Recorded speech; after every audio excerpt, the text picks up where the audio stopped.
The question I pose in the title of this book may seem fanciful.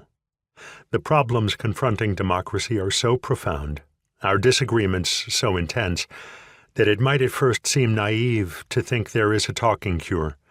After all, deliberation is ultimately a certain kind of talk. How could it even begin to solve our problems?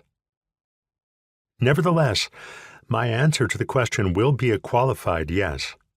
Provided we could muster enough political will, there is promising evidence that the talking cure would work, but it would need to be applied systematically and in some novel ways. I urge those who are skeptical to join me in engaging their political imaginations. Political theory is ultimately about imagined communities, but such visions are more convincing when they are supported by empirical evidence.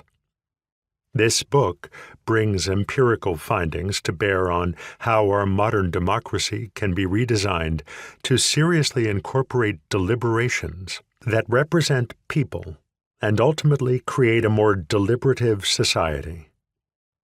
The results are not armchair theorizing, but based on a research program that has already spread across the world.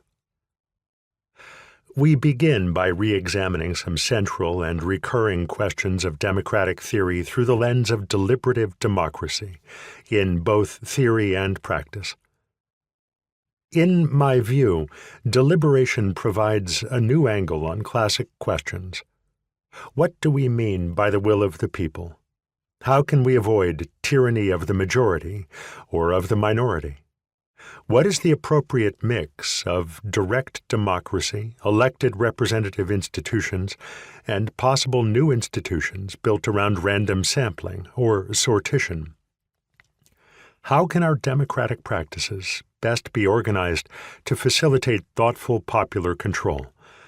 What kinds of reforms should we be aiming to realize in the short term? In the long term?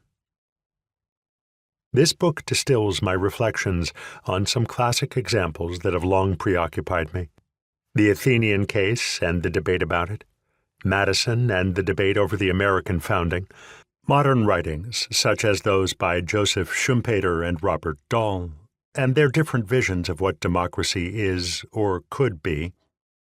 Most importantly, it draws on contemporary empirical work on deliberative democracy that I have engaged in with various collaborators, and that many others have engaged in as well, over several decades.